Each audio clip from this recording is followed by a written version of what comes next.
Sir Crispin, wasn't it? Sir Criston Cole, my prince. The common man is, as a rule, of no interest or concern. His ambition is oft fueled by some shame or lust or rage. Ah, yes, apologies. I couldn't recall. Perhaps my prince recalls when I knocked him off his horse. Very good. I was a foot soldier. When your father named me to his king's guard, it was the highest honor any Cole had ever known. The gods favor the bold. They did not favour Sir Eric. The white cloak is a symbol of our purity. We so easily sully our ancient honor. I've soiled my white cloak. It is the only thing I have to fucking name. Let us become raids. Our fight will not be clean, but it will be pure, and it will be free from dragons. Hold to your courage! Hold to your wit! Seven have blessed and shielded this host with divine purpose for the one true king, Egon! We like to win! Criston Cole! I am the realm's greatest warrior, and I will die as such. Clear-eyed, unbent, glorious in battle. And they will sing songs of it, and Queen Alicent herself will hear them. But my path is set before me. Our fate was always assured, Sir Gawain. It will march us towards certain death. When we set out, we were doomed to death and defeat. But I've been a servant all my life, to green or to black. I have defined myself by oaths. Do you think nothing of your oath? Has your loyalty faded, or does it flourish only at night and flee the sunrise like a moth? What do you take me for? One who seeks absolution. There is none for what I've done. She saved my life, once from the headsman's axe and once from myself. Do not think I have no shame in me, sir. Or perhaps all men are corrupt, and true honor is a mist that melts in the morning. That is a bleak philosophy. I have no philosophy. Or rather, my philosophy was this. You saw what I saw. Look to the sky, to the horizon. Doom and ruin surround us. The dragons dance, and men are like dust under their feet. And all our fine thoughts, all our endeavors are as nothing. We march now toward our annihilation. We will all become beasts before our end. To die will be a kind of relief. Don't you think? May the seven guide you, good night, and lead you not into shadow and death.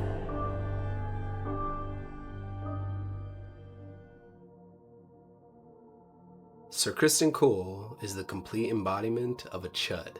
Now, I'm not hip or cool enough to know what the actual definition of that name is by today's standards, but in my mind, the name just fits.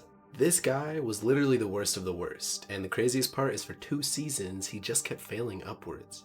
A guy who started off as a foot soldier, but was filled with insecurities at heart. Perhaps because of the cultural history of Westeros and what side he was fighting for, considering it was during the Dornish incursions, it's possible he was subject to a bit of racism by his fellow peers. Either way, by the time we meet with him in the story, he has no real faith in himself as an individual, desperate to hold on to either titles or ranks as a defining factor of his contribution to the world.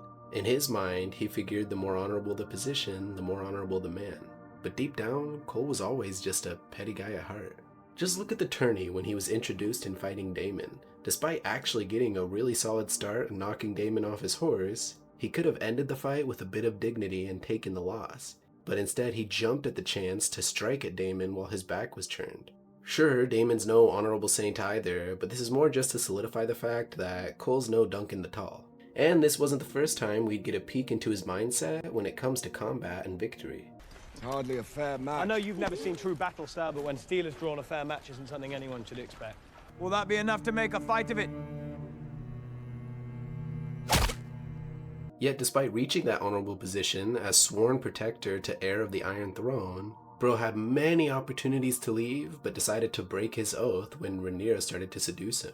And what makes me mad is he knows what he's doing is wrong. He has an understanding and false faith in what the White Cloak actually means, so he knows this isn't the right choice. It's bad enough she was only a teenager at the time, and while I do realize medieval cultures are just a bit different than our own, it's still just a universal fact that wisdom comes with age. And Rhaenyra was definitely not the wisest at this point in her life, nor would most be. Cole decides to just take the plunge, and during this moment he loses his honor, his dignity, and officially soils his white cloak. Interestingly enough, he did have a conversation with Rhaenyra where he mentions how he could have married a peasant girl should he have liked, but he chose instead to chase titles and fame. Yet, once he obviously fails at that and soils his cloak, he's coincidentally ready to run away and live a more humble life for the sake of love. Get the fuck out of here with that. It's good Rhaenyra didn't go with him, because this dude probably would have screwed her over the minute they got to Essos. So, with a reasonably gentle rejection from Rhaenyra, Cole now feels he has nothing, no honor, no chance at a simple life, and doesn't know what to do with himself. Yet rather than take accountability for all of his own decisions, he points all that aggression towards Rhaenyra, blaming her for seducing him and treating him like a plaything, constantly referring to her as a sneaky spider who tangles people up in her web. And Rhaenyra is a cunning spider. Long ago she drew Alicent into her web, intoxicated her. The Princess Rhaenyra is brazen and relentless. A spider who stings and sucks her prey dry. Spoiled cunt. And to be fair, as humans, we all make mistakes. Sometimes there's misguided aggression towards people who don't really deserve it. What matters is how you follow up with that and make things right. Or you can take the route of crispy chicken tender here and hold a grudge against the woman for over 20 years. He was so full of bottled up anger and resentment that he killed Joffrey just for reminding him of how similar their places are in this relationship, accidentally tapping into Christie's deep-seated insecurities. Only he couldn't keep all this anger and negative energy to himself, and while Viserys grew weaker, he stepped in as a mentor and father figure for both Aemond and Aegon. The main thing he was passing down being his aggression towards Rhaenyra and her family. We can see in their training clips that he was always very biased and genuinely just wanted to see Rhaenyra's kids fail. And while they were young, Aegon was hedonistic enough to actually enjoy spending time with his cousins. He didn't take things too seriously. But Aemond was at the bottom of the social pecking order and was building resentment every single time they interacted. Meaning it was only a matter of time before Cole's aggression towards Rhaenyra's family manifested in both the boys in different ways. Especially when it comes to Aemond, whose aggression becomes a pivotal part of his character. Krispy Kreme was also instrumental in helping the Greens usurp the throne, which it doesn't really matter what team you're on, that's exactly what they did. Viserys named his heir, was steadfast about it for years, and the only reason the Greens had any sort of justified attempt to take the throne was because Alicent came to a misunderstanding. But we see that they had been plotting this for a long time either way. And during the Green Council's first real meeting, he ended up killing Beesbury for rightfully calling out how horrible the Greens were being for usurping the throne. Him not feeling any guilt about this situation proves that he also probably feels no guilt about Joffrey. And that's how you know his ambition for an honorable title was gone, because he literally drew his sword on his own commander. He felt right in the actions he was taking because he was using Alicent in her place as a beacon. And while my boy Sir Westerling just pieced out of this entire shit show, Crispie's treachery got him a promotion to Lord Commander. His first act as leader of the Kingsguard was to assign personal protectors and guards to anyone but Queen Helena for some reason. He himself chose to guard Alicent from the safety of her bed, and chose to keep doing so despite all the events that actually went down. It's while he was crisping his Cole that we got blood and cheese. This was a huge moment for Cole's character and could have been a turning point. He lost his honor to lust years ago, and now lust cost him the life of the heir to the throne. Yet, rather than do some self-reflecting, he again chooses to point that aggression towards the first person he sees. And in this case, that was unfortunately Sir Eric. At first just calling out his muddy cloak before escalating to the point that he sends Eric on a suicide mission. Yet again, all because of his own insecurities. And for his treachery, Aegon the Fire Resistant promoted him to Hand of the King.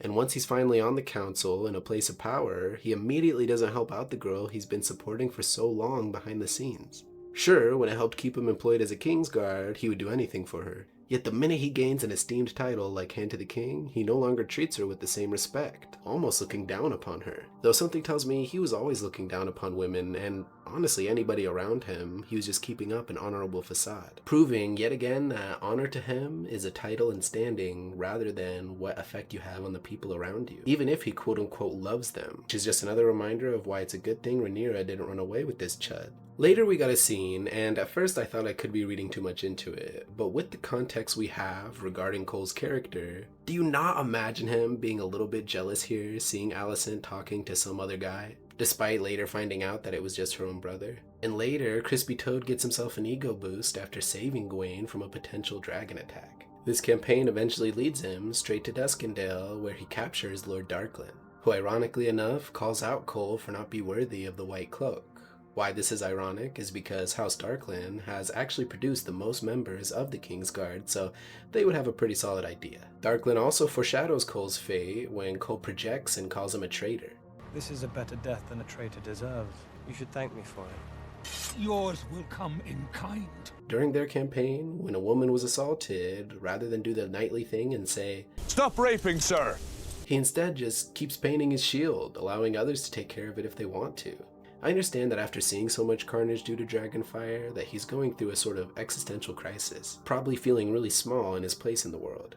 And with that came a depression that not only left him not seeing the point of things anymore, but his only recognizable skill in being a good fighter is how he decided he wanted to go out. Though he's probably not the best in the realm like he thinks he is, lore-wise he is still a very recognized, skilled fighter. And with that, his only goal is pretty much to unalive himself in what he would consider to be an honorable way. And that would be through combat, dying like a hero as he cuts down as many as he can. Only, rather than have a cool Viking mentality about it like the Winter Wolves do, seeking a righteous battle to sacrifice themselves so others up north could survive the winter, Cullen here decides to go about it like a mopey little dweeb, lying to his own men and ready to get as many people as it takes killed so that Crispy Kaleidoscope could get his stupid song.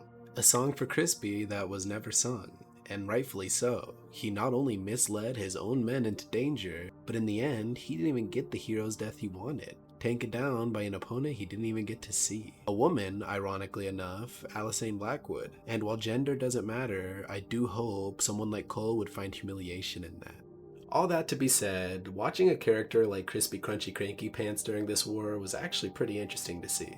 A Song of Ice and Fire is filled with so many characters with different perspectives, so it's always nice to see such an interesting, if not miserable, perspective on the world of Westeros altogether, especially during one of the realm's biggest wars, which, if the books were any indication, should only be getting bigger. House Targaryen stood at the height of its strength. King Jaehaerys reigned over nearly 60 years of peace and prosperity. No power in the world could stand against it. With 10 adult dragons under its yoke. Dreams didn't make us kings. Dragons did. How does it feel to be a poor but hanging from a nail? The only thing that could tear down the House of the Dragon was itself. I could tell his secrets now would turn you pale. We have given the war to the dragons, and all our fine thoughts, all our endeavors are as nothing. We teeter now at the point where none of it will matter, when the desire to kill and burn takes hold and reason is forgotten. There are power men should never have trifled with. When it brought Valyria its doom. If we don't mind our own histories, it will do the same to us. Their armor melted. There were men walking, they were on fire. We march now toward our annihilation. The dragons dance, and men are like dust under their feet. There is no war so hateful to the gods as a war between kin. And no war so bloody as a war between dragons. The idea that we control the dragons is an illusion.